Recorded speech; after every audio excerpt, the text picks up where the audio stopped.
Chapter 95. Father and Daughter. We saw in a preceding chapter how Madame Danglars went formally to announce to M. de Villefort the approaching marriage of Eugenie Danglars and M. Andrea Cavalcanti.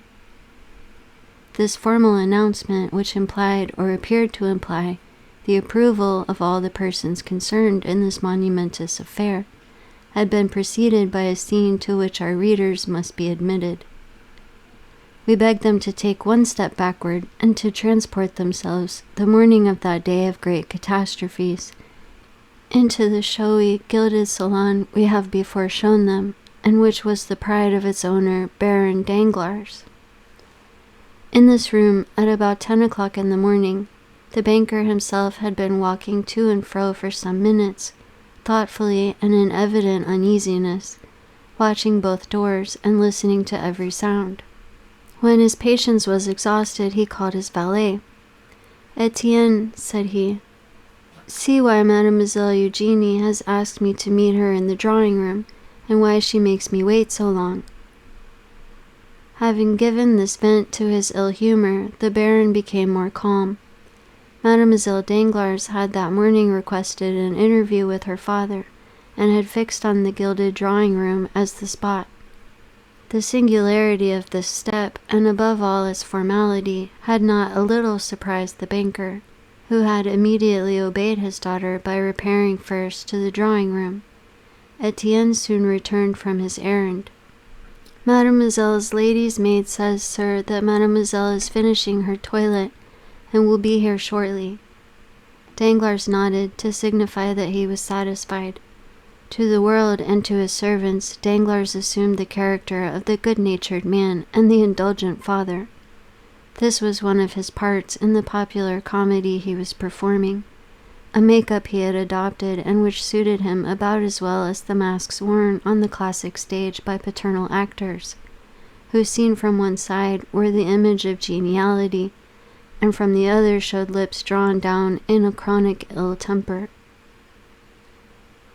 Let us hasten to say that in private the genial side descended to the level of the other, so that generally the indulgent man disappeared to give place to the brutal husband and domineering father. "Why the devil does that foolish girl who pretends to wish to speak to me not come into my study, and why on earth does she want to speak to me at all?" He was turning this thought over in his brain for the 20th time when the door opened and Eugenie appeared, attired in a figured black satin dress, her hair dressed and gloves on as if she were going to the Italian opera.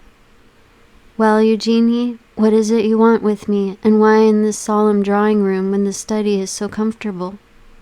"I quite understand why you ask, sir," said Eugenie, making a sign that her father might be seated. "And in fact your two questions suggest fully the theme of our conversation. I will answer them both, and contrary to the usual method, the last first, because it is the least difficult. I have chosen the drawing-room, sir, as our place of meeting in order to avoid the disagreeable impressions and influences of the banker's study. Those gilded cash-books, drawers locked like gates of fortresses, heaps of bank bills, come from I know not where, and the quantities of letters from England, Holland, Spain, India, China, and Peru have generally a strange influence on a father's mind, and make him forget that there is in the world an interest greater and more sacred than the good opinion of his correspondents.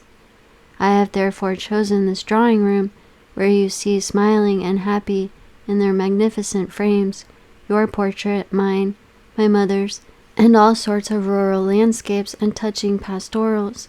I rely much on external impressions. Perhaps with regard to you they are immaterial, but I should be no artist if I had not some fancies." "Very well," replied M. Danglars, who had listened to all this preamble with imperturbable coolness, but without understanding a word, since like every man burdened with thoughts of the past, he was occupied with seeking the thread of his own ideas in those of the speaker. "There is, then, the second point cleared up, or nearly so," said Eugenie, without the least confusion, and with that masculine pointedness which distinguished her gesture and language. "And you appear satisfied with the explanation. Now let us return to the first. You ask me why I have requested this interview. I will tell you in 2 words, sir. I will not marry Count Andrea Cavalcanti." Danglars leaped from his chair and raised his eyes and arms towards heaven. "Yes, indeed, sir," continued Eugenie, still quite calm.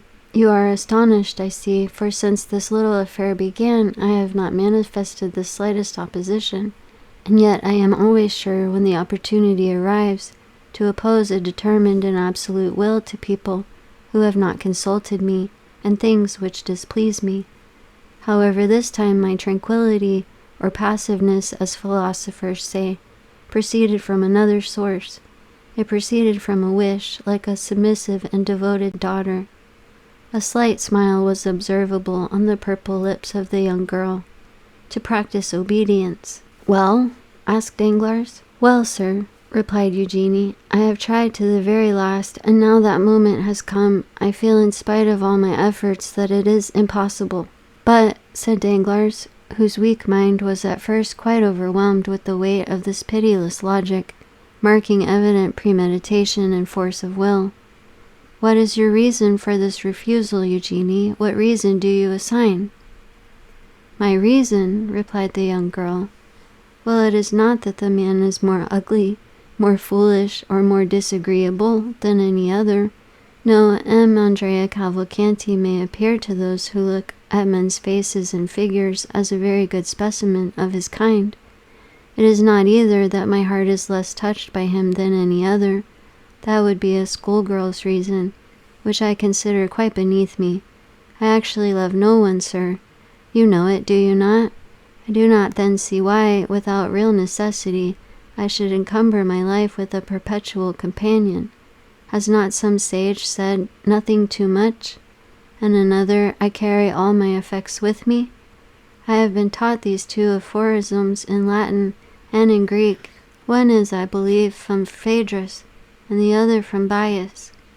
Well, my dear father, in the shipwreck of life, for life is an eternal shipwreck of our hopes, I cast into the sea my useless encumbrance, that is all, and I remain with my own will, disposed to live perfectly alone, and consequently perfectly free."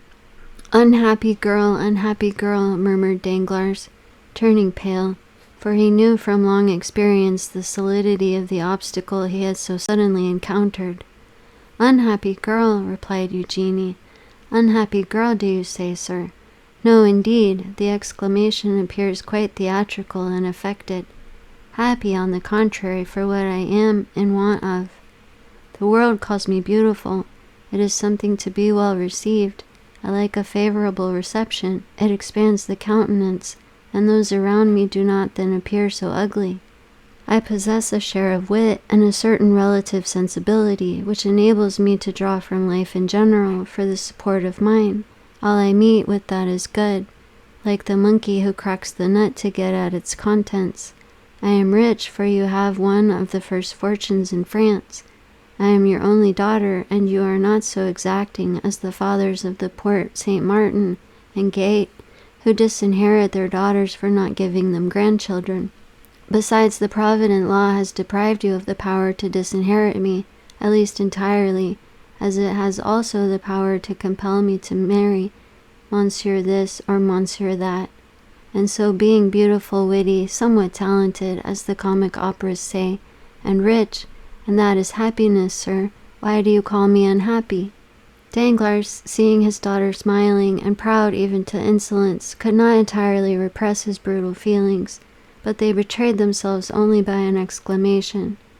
Under the fixed and inquiring gaze leveled at him from under those beautiful black eyebrows, he prudently turned away and calmed himself immediately, daunted by the power of the resolute mind. "Truly, my daughter," replied he with a smile, "you are all you boast of being, excepting one thing. I will not too hastily tell you which, but would rather leave you to guess it." Eugenie looked at Danglars, much surprised that one flower of her crown of pride, with which she had so superbly decked herself, should be disputed.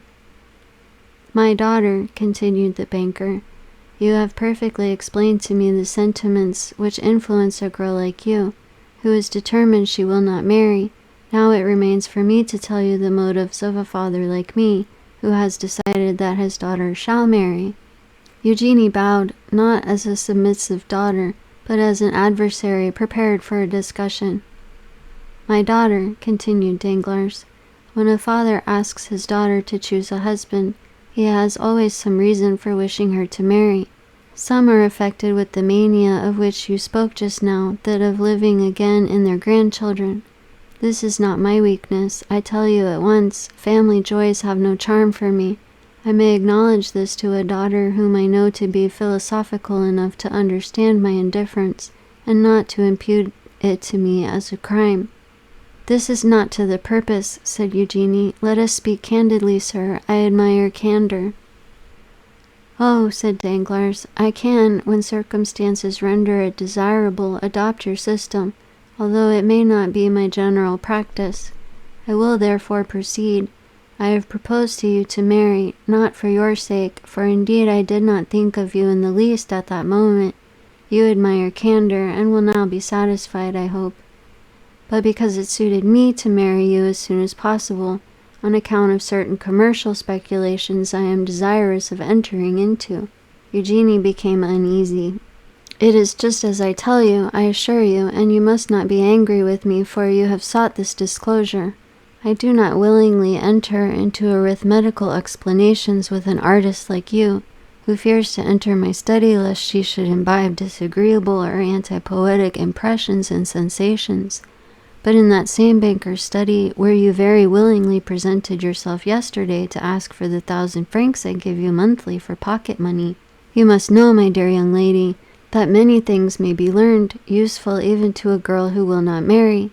There one may learn, for instance, what, out of regard to your nervous susceptibility, I will inform you of in that drawing-room, namely, that the credit of a banker is his physical and moral life, that credit sustains him as breath animates the body. And M. de Monte Cristo once gave me a lecture on that subject, which I have never forgotten.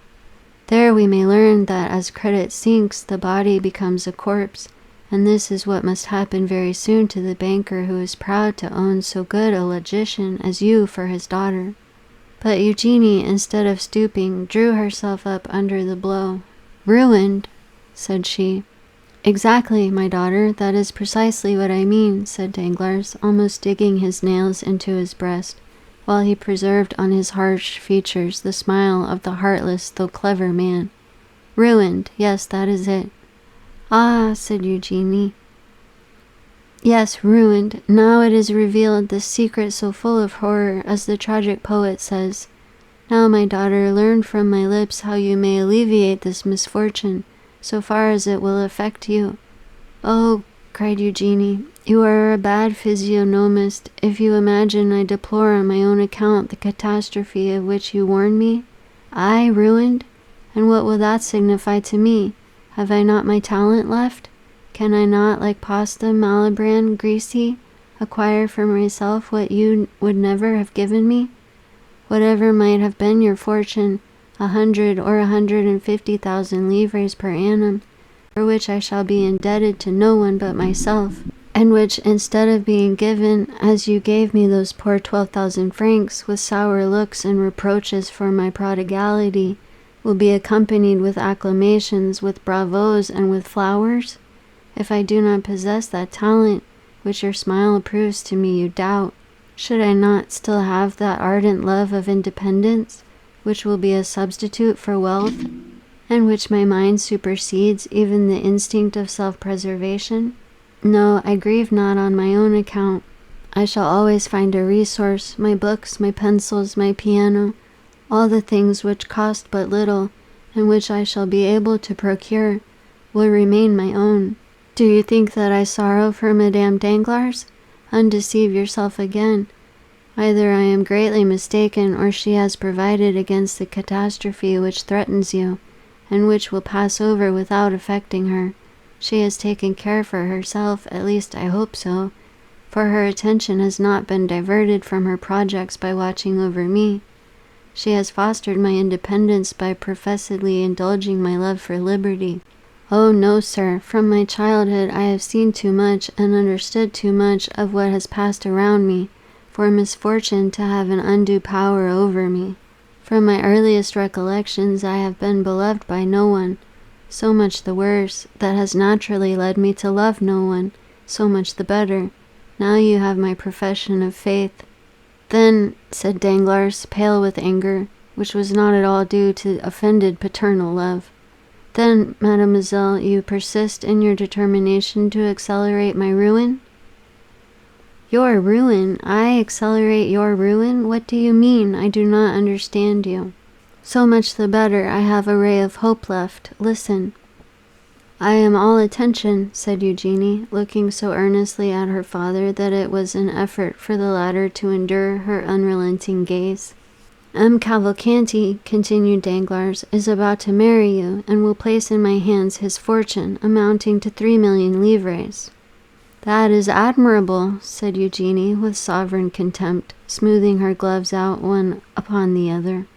"You think I shall deprive you of those 3,000,000s?" said Danglars. "But do not fear it, they are destined to produce at least 10. I and a brother banker have obtained a grant of a railway, the only industrial enterprise which in these days promises to make good the fabulous prospects that law once held out to the internally deluded Parisians in the fantastic Mississippi scheme. As I look at it, a millionth part of a railway is worth fully as much as an acre of wasteland on the banks of the Ohio.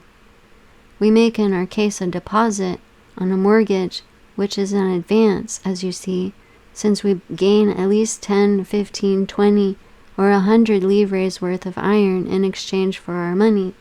Well, within a week I am to deposit 4 millions for my share. The 4 millions, I promise you, will produce 10 or 12.